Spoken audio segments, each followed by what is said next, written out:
Hi friends, welcome back to my channel. ఈరోజు వీడియోలో నేను మీకు ఇంట్లోనే బొప్పాయి హల్వా ఎలా తయారు చేసుకోవాలో చూపిస్తాను. ఇంకా మన బొప్పాయి హల్వా తయారీకి కావాల్సినంత చూద్దామండి.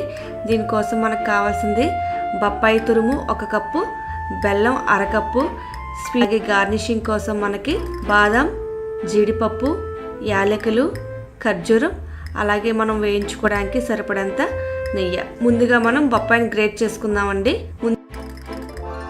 బొప్పాయిని కడిగి పీల్ చేసుకోవాలి. ఇలా పీల్ చేసుకున్న తర్వాత మనం ముక్కలుగా కోసుకొని దీన్ని మనం తురుముకోవాలి. ఇది బొప్పాయి మన హల్వాకి ఎక్కువ ముగ్గకూడదండి, జస్ట్ పరువు వస్తే చాలు. జస్ట్ చూస్తున్నారు కదా కలర్, అలా వస్తే చాలు. ఇది చాలా మెత్తగానే ఉంటుంది కాబట్టి మనకి గ్రేటింగ్ అంత కష్టం కాదండి. లేదంటే కనుక మీరు గ్రేట్ చేసుకోవడానికి బదులు కావాలంటే మిక్సీ కూడా చేసుకోవచ్చు.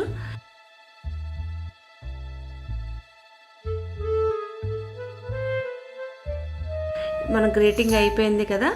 ఇప్పుడు మన డ్రై ఫ్రూట్స్ అన్ని స్మాల్ పీసెస్గా కట్ చేసుకోవడం అయినా లేకపోతే ఇలా చెదగొట్టుకోవడం అయినా మనకి ఏది వీలైతే అలా చేసుకుంటామండి.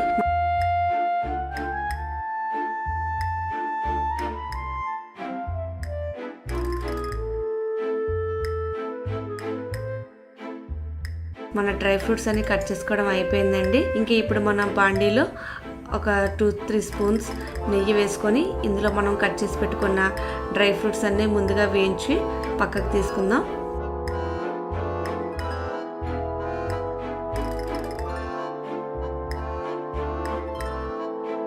ఇప్పుడు ఈ మిగిలిన నెయ్యిలో నేను తురిమి పెట్టుకున్న బొప్పాయిని వేసేసుకొని ఇది కాస్త ఫ్రై చేయాలండి.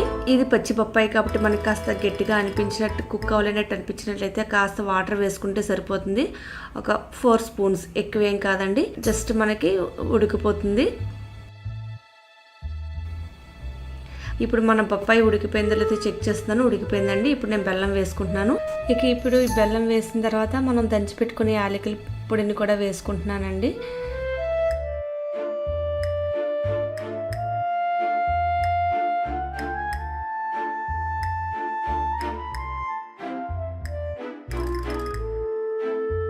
చూస్తున్నారు కదా, మనం బెల్లం వేసిన తర్వాత దానిలో ఉన్న వాటర్ అంతా బయటకు వచ్చేస్తుందండి.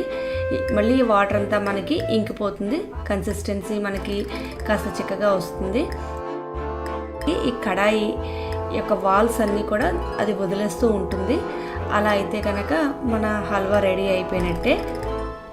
ఇంక ఇప్పుడు మన హల్వా చూసారు కదా ఎంత దగ్గరగా ముద్దగా చక్కగా వచ్చేసింది. ఇంక ఇప్పుడు మనం వేయించి పెట్టుకున్న డ్రై ఫ్రూట్స్ని వీటిలో యాడ్ చేసుకోవడమేనండి. ఇలా డ్రై ఫ్రూట్స్ అన్ని యాడ్ చేసిన ఒకసారి 1 మినిట్ శుభ్రంగా దాన్ని మిక్స్ చేసి మనం ఒక కప్లోకి తీసుకొని ఇంకా తినడమే లేట్ అండి. చాలా టేస్టీగా ఉంటుంది. ఇది మంచి న్యూట్రిషియస్ ప్యాక్ అని కూడా అనుకోవచ్చు. ఎందుకంటే పప్పాయలో విటమిన్ ఏ, మనకి బాదంలో ఉన్న విటమిన్ ఈ, క్యాష్యూలో మంచి కొలెస్ట్రాల్, అలాగే ఖర్జూరంలో ఉన్న ఐరన్, అన్నీ కూడా ఎనర్జీ ప్యాక్ అనుకోవచ్చు. ఇది మీరు మీ పిల్లలకి చాలా మంచిది, ఇది హెల్త్కి. సో ట్రై చేసి నాకు కామెంట్ సెక్షన్లో ఎలా ఉందో చెప్పండి. టేస్ట్ అయితే సూపర్ అండి. మీరు ట్రై చేయండి ఫ్రెండ్స్. ఈ వీడియోని మీకు నచ్చినట్లయితే మీ ఫ్రెండ్స్కి షేర్ చేయండి. అలాగే నా ఛానల్కి సబ్స్క్రైబ్ చేయండి. Thank you for watching.